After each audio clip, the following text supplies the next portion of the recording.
नमस्कार।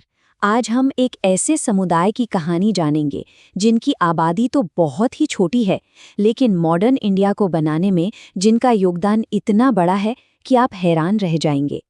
चलिए एक सवाल से शुरू करते हैं।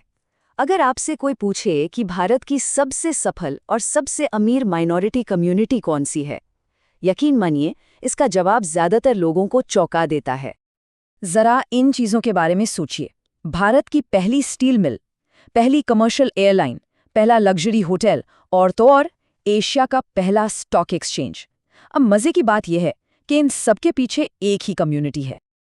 जी हाँ, हम बात कर रहे हैं पारसियों की। एक ऐसा ग्रुप जिनकी कहानी हिम्मत, नए माहौल में ढलने की काबिलियत और देश बनाने की एक कमाल की मिसाल है। एक बात कही जाती है और बिल्कुल सही कही जाती है कि पारसियों के बिना भारत की कहानी कुछ अधूरी है। तो चलिए आज इसी को समझते हैं कि आखिर कैसे एक इतने पुराने धर्म को मानने वालों ने मॉडर्न इंडिया को बनाने में इतना बड़ा रोल प्ले किया। अब पारसियों की कहानी को समझने के लिए हमें इंडिया से नहीं बल्कि बहुत पीछे जाना होगा। प्राचीन फारस, जिसे आज हम ईरान कहते हैं, यहीं से सब शुरू हुआ। एक एम्पायर का अंत और एक नई शुरुआत।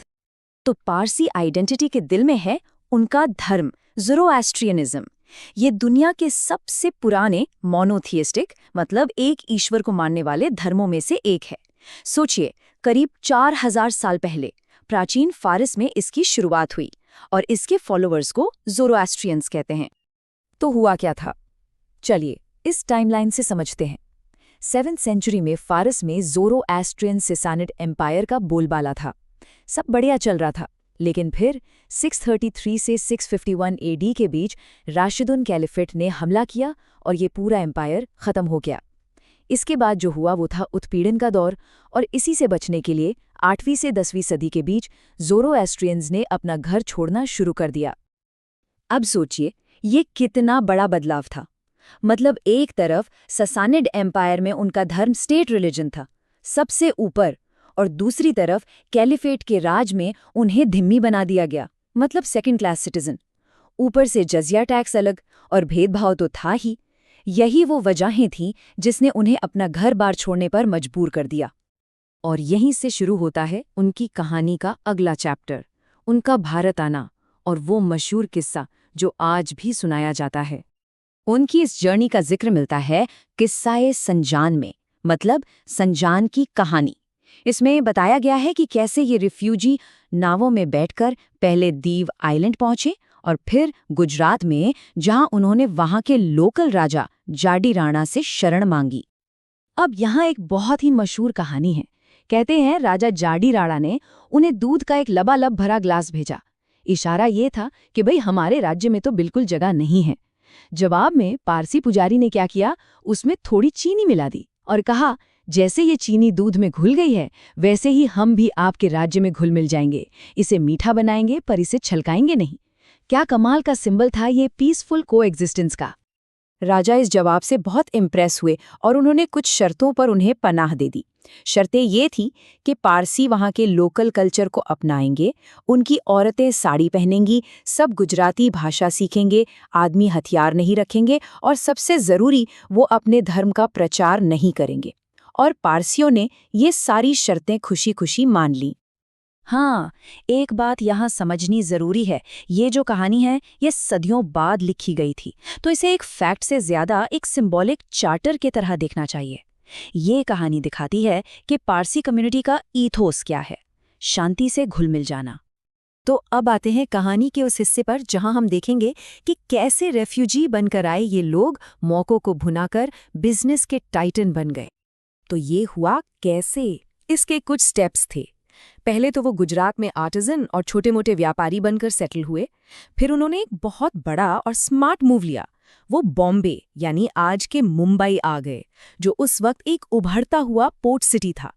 और ये फैसला एक मास्टर स्ट्रोक था।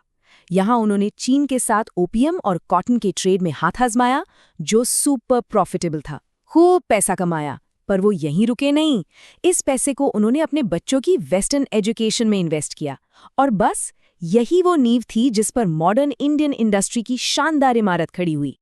लेकिन पारसियों की सक्सेस स्टोरी सिर्फ पैसा कमाने तक ही सीमित नहीं थी, बल्कि उस पैसे से देश को बनाने की भी थी।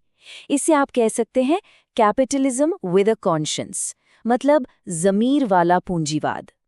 और ये सोच आती कहाँ से है? ये उनके धर्म के मूल सिद्धांत से आती है। Good thoughts, good words, good deeds, यानी अच्छे विचार, अच्छे शब्द और अच्छे कर्म। यही फिलॉसफी है जो उनकी फिलांथ्रोपी, उनकी सोशल रिस्पॉन्सिबिलिटी को ड्राइव करती है। ये कोट उनकी बिजनेस फिलॉसफी को एकदम परफेक्ट तरीके से बताता है कि कैपिटलिज्म एक बहुत बड़ी सोशल रिस्पॉन्सिबिलिटी के साथ आता है। अगर आप बहुत पैसा कमाते हैं तो आपको उसे बांटने में भी मजा आना चाहिए। और इस सोच का असर, अरे वो तो चारों तरफ दिखता है। टाटा, गोदरेज, वाडिया, ये सब इंडस्ट्रियल पावर हाउस। साइंस में देखिए तो इंडिया की न्यूक्लियर प्रोग्राम के father doctor Homi Bhabha, military में 1971 वॉर के hero field marshal Sam Manekshaw, और फिलैंथ्रोफी में सर जमशेदजी जीजीभॉय, जिन्होंने न जाने कितने हॉस्पिटल और स्कूल बनवाए।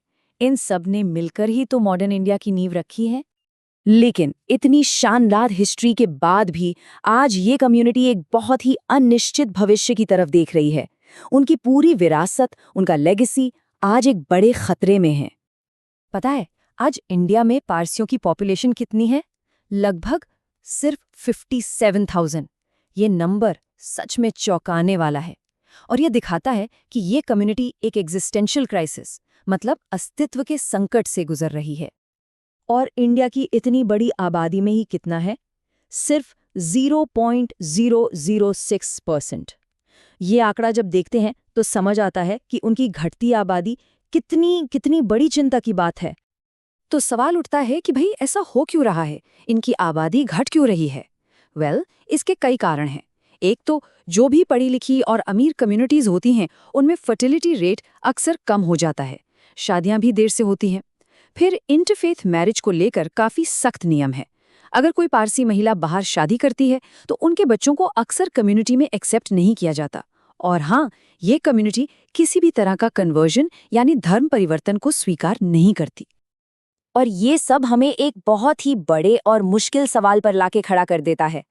कोई कल्चर अपनी इतनी बड़ी और शानदार विरासत को, अपनी लेगेसी को कैसे बचाए रख सकता है जब उसके लोग ही धीरे धीरे खत्म हो रहे हों? ये एक ऐसा सवाल है जो इस महान कम्युनिटी के आज के चैलेंज को दिखाता है और हम सबको सोचने पर मजबूर करता है।